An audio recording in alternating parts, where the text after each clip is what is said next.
Hi everyone, today I'm going to tell you David's story, which he sent me by email. I was 18 when this happened. At the time, I was living with my parents and my younger sister. We were just an ordinary family, and there's really nothing much to say about us. But our neighbors, who lived in the house to the right of ours, they were always strange. They had been living next to us for 10 years already, but I still didn't know their names. They didn't have kids, and they rarely came outside. It seemed like the man worked at night and slept during the day, but I wasn't really sure about that. They didn't even mow their lawn. That always made my dad angry, but he eventually just accepted it.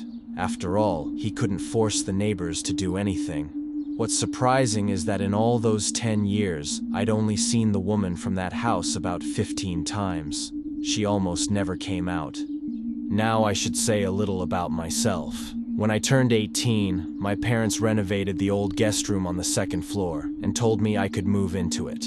Before that, I shared a room with my sister. That was the best news for me, because now my friends and even girls could come over. But now the view from my window was directly onto the neighbor's house. That was the first thing I noticed. Right across from my window was one of their windows. On the first day, I noticed that there was never any light on in there. Not just in that window, but it seemed like the whole house stayed dark. Maybe they were trying to save money, or maybe they were hiding something. They were strange, and by that point, I wasn't even surprised anymore. I should say that at the time, I didn't really care what was going on over there. I was young and had other things on my mind. But as it turned out, on the very first night, I already started feeling uncomfortable in my new room.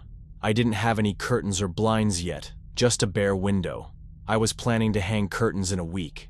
During the day, everything was fine, but once it got dark, everything changed. Every time I walked up to the window, I saw that gloomy house in front of me, like something out of a horror movie, and the dark window where you couldn't see anything inside. While the light in my room was on and I was perfectly visible, the neighbor's house was completely dark, pitch black. I don't know why, but I constantly had the feeling that someone was watching me, as if someone was standing there, at that window.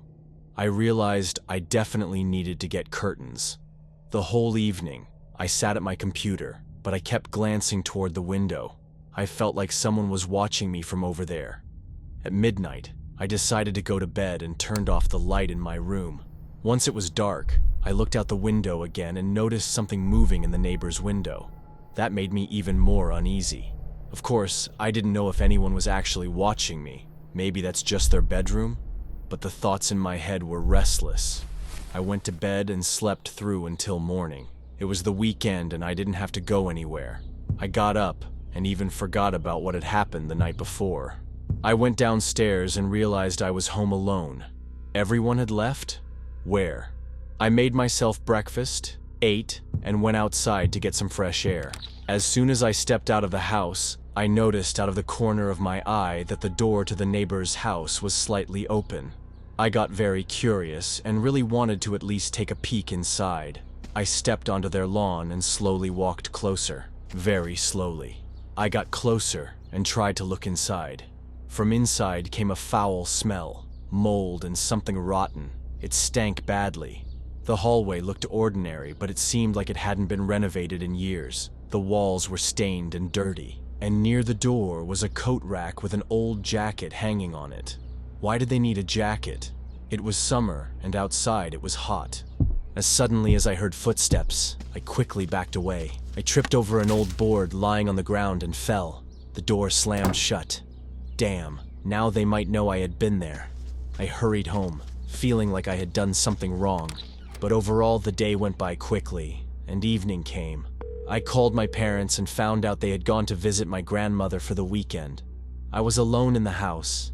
I went up to my room to play on the computer again, but I was tired of worrying about the creepy house across from me. I just grabbed an old TV box from the basement and set it up in the window so no one could see me, and I wouldn't have to see that house. I stayed up late, playing online games with my friends. We were loud, laughing, and even shouting sometimes. When your parents aren't home, you can allow yourself to be noisy at night. Then suddenly, the doorbell rang. I went downstairs and looked out the window. Nobody was there. Someone had rung the bell and left. Maybe I'd disturbed someone with my loud talking and laughter. I decided to quiet down and kept playing, but then something fell in the living room. I went down and saw a vase shattered on the floor. What happened? How could it fall by itself? I cleaned up the pieces and threw them in the trash, and then I noticed a light on in the neighbor's house, in that room on the second floor. I went back upstairs and turned off the light in my own room. I moved the box slightly aside and started watching the neighbor's window. No one was there. At that moment, I got a message from my mom. They were coming home because they'd forgotten my grandmother's gift. I kept watching the neighbor's window. I didn't understand why they had turned the light on when no one was in the room. I watched for about 5 more minutes, then I heard footsteps in the hallway behind me. I thought my parents were back. I stepped away from the window, opened the door, and saw a man's silhouette turning the corner. I immediately noticed something on the floor. A hammer, right next to my door. At first I thought it was my dad, since it would only take them about 5 minutes to get home. But just as the front door slammed shut, I got another message from my mom. She was asking what I wanted from the supermarket. They'd stop there on the way. In that moment, it felt like my breath stopped. A horrible feeling, realizing that wasn't my dad. I locked myself in my room and started calling my mom. As I was explaining what had happened, I noticed the light in the neighbor's house had gone out, and their front door was open. I didn't know what to do, and was terrified that the man with the hammer would come back and finish what he'd started. Maybe he just wanted to scare me, or maybe he was just insane. When my parents got home, they called the police immediately. An officer knocked on the neighbor's door, but no one answered. I had no proof that it was actually the man from that house, so the officer couldn't enter without a warrant. The next morning, the officer came back and told us the man who lived there had turned himself into the station and confessed to the attack. They searched his house. He lived alone. But strangely, his closets were full of women's clothing. It's still a mystery to me. Why? Why did he never turn on the lights? Why did he attack me, and what was he planning to do? And why did he turn himself in? This story ended well, because the house was seized and put up for sale. Soon after, a normal family moved in.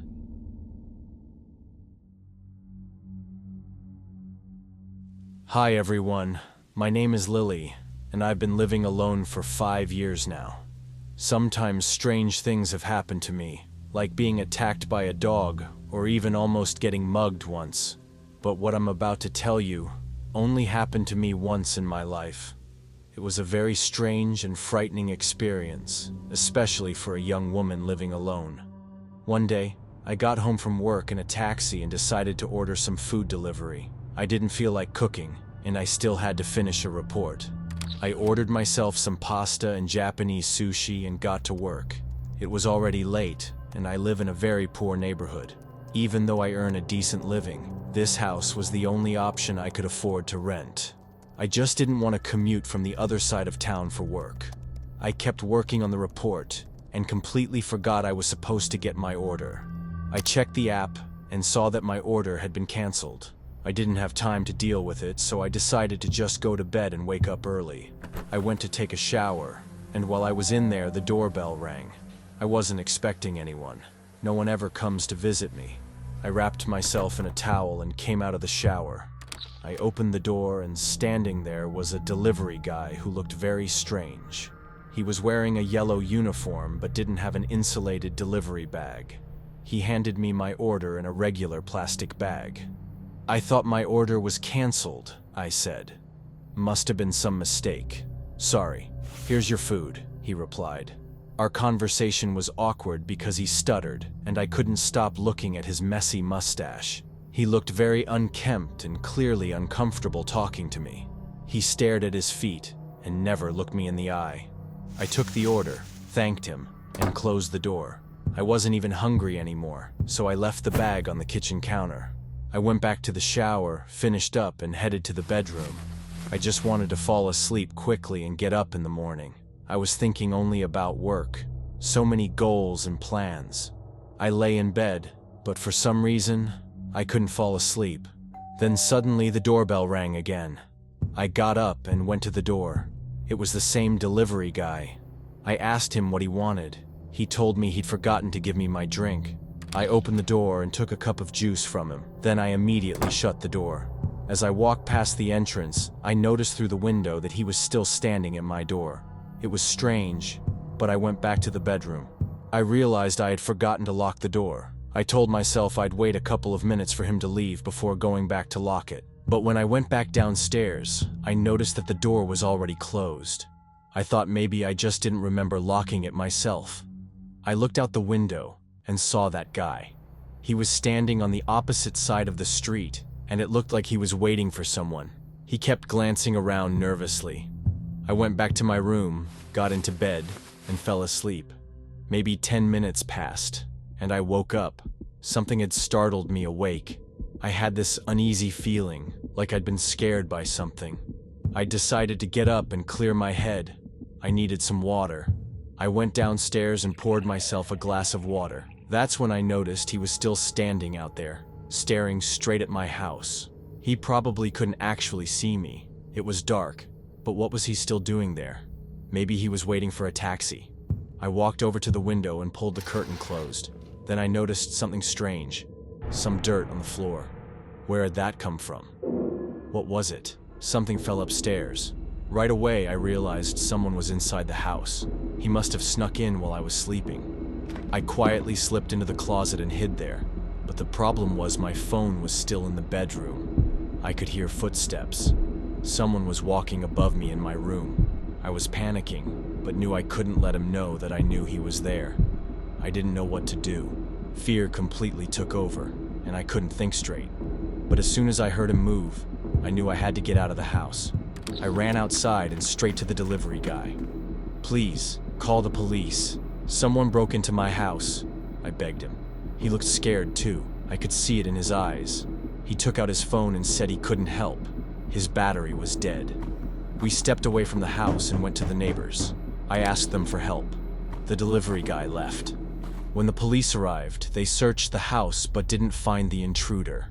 It seemed like he'd escaped through a window on the other side of the house. I told them everything, and the detective became very interested in that delivery guy. Together, we called the delivery company and asked for the name of the driver who delivered my order. That's when I felt a chill. They said the order had been canceled because the juice wasn't available, and no driver had been sent to my address. On top of that, their drivers carry insulated delivery bags and wear green uniforms. That's when I remembered how he'd brought me that juice the second time, and I realized it hadn't just been a mistake. It had been deliberate, with some kind of plan. They were working together. The police spent a long time looking for those men, but they never managed to find them. I couldn't sleep in that house anymore. I decided to move out.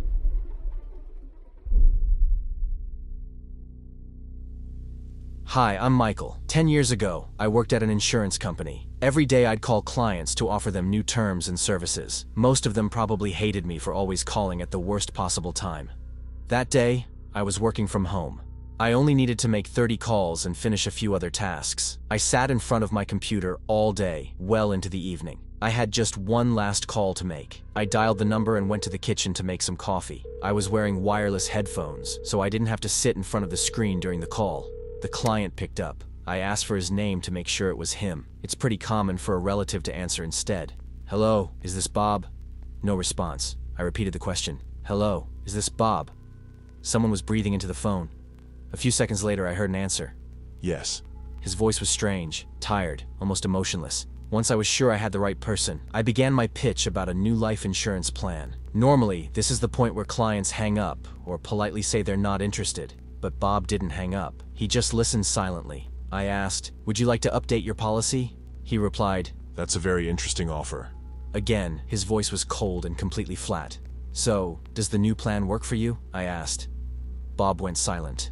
I started to feel uncomfortable, so I repeated the question. Bob hung up. Well, that was the most awkward call of the day. I poured my coffee and took off my headphones. I left the computer on and went to relax in the living room. I put on a YouTube video, something about wilderness survival, and ended up falling asleep. I woke up around 11 p.m. and went to bed. As I walked past my desk, I noticed my computer was still on. I went over to shut it down, but then I saw a few notifications on the screen. Missed calls. They were all from Bob's number. That surprised me. I figured I'd call him back in the morning. My workday was over after all. Still, it was strange. It was the first time a client ever tried to call me back, especially one who had just hung up. I forgot to turn off the computer again and went to bed. I fell asleep quickly, but had a bad dream. I don't remember what it was exactly, but it jolted me awake. I opened my eyes and lifted my head. The room was dark, with only the glow of my computer monitor lighting it faintly. I got up, walked to the kitchen, drank a glass of water, and went back to my room. More missed call notifications, again from Bob's number. I couldn't understand why he was trying to reach me over and over, at night. What could possibly be that urgent? I was about to shut the computer down when another call came in. It was Bob again. It was weird. I mean, I wouldn't even call my friends this late, and this guy was practically a stranger. I decided to answer. I put on my headphones. Hello? Why are you calling me at this hour? No response. Just silence. Someone was just breathing heavily into the phone. I asked again, "Why are you calling?" Then he spoke. Michael, I need your help. His voice was distant, emotionless. I asked him what was wrong. Bob took a few deep, shaky breaths, and then he hung up. I had no idea what was going on. I tried to call him back, but no one picked up. A few minutes later, Bob called again. I don't have a choice, Michael, he said. Then silence. I stayed quiet too. This was starting to feel like some kind of weird prank, or worse. I asked again, "What do you mean? What choice?" No reply, but I heard a strange sound, like someone slowly opening a door. "Bob?" They're watching me, he whispered. A chill ran down my spine. "Who's watching you?" I asked. No answer, just breathing again. Steady, muffled. Then the call dropped. I tried calling back, but still no response. A few minutes later, I shut down the computer, but I couldn't sleep. Half an hour later, I was back at my desk, just sitting there, waiting. I was sure Bob would call again. And he did. This time, his voice was more tense. He was clearly on the move. I could hear his footsteps, like he was in a large warehouse or something. Bob told me someone was chasing him, that they wanted to kill him. I didn't fully believe him, so I asked why he was calling me instead of 911. Bob said the police wouldn't be able to help. Then he hung up again. A few minutes later, I got a message from an unknown number. "You'll pay for everything." That's when I stopped seeing this world as real. For a second, I thought I was dreaming, but it was real. Another call from Bob. I asked if he was messing with me. He didn't answer, just kept breathing into the phone, like he didn't even know we were connected. Then suddenly he spoke. Michael, this is all because of you. I asked what he meant. Look out the window, Bob said. His voice was calm and terrifying. My eye twitched. I stood up, and somehow I had no doubt that I would see Bob outside. The room was dark. I slowly walked over to the window. I opened the blinds and looked out. Across the street, standing right in front of my house, was a man. He was wearing an old coat and a hood. "What do you want?" I asked, my voice trembling. No response, just breathing. Then the man turned and walked around the corner of my building. Was he heading for the entrance? My whole body tensed. My mind started racing with awful thoughts. Who did I cross? What did he want from me? Bob was still breathing into the mic. I lost it. I shouted, loud and angry, that I was calling the police. No reply. I hung up. Then I heard the elevator in the building. I looked through the peephole and waited. But the elevator stopped at another floor. I locked my door, all 3 locks, and tried to think. Someone had threatened me. I had seen him outside my home. Should I call the police? But if they came too quickly, they wouldn't find him. He'd just wait until they left, then come back. All I could do now was wait. That deep, sick feeling of dread didn't leave me for another 30 minutes. Another call. I asked again what he wanted from me. Bob said I didn't need to worry. Soon, I'd stop getting calls from him. What do you mean? What are you planning, Bob? I'll never forget his last words. Are you sure my name is Bob? Terrified, I ripped off my headphones and ended the call. What the hell? Who was I talking to? I decided to check our client database. What I saw shocked me. Bob had died a year ago. He was 65 and had died of a heart attack. Suddenly, I heard footsteps in the stairwell. Panic and fear gripped me. I went pale and my stomach churned. I slowly, silently walked to the door and looked through the peephole. It was my neighbor. I opened the door. She asked why I was talking so loudly at night and told me to keep it down. I apologized and shut the door. I went back to my computer and blocked Bob's number permanently. Who called me, and what did he want? Who was the man outside my house? Just a random passerby, or not? Now this story will stay with me forever.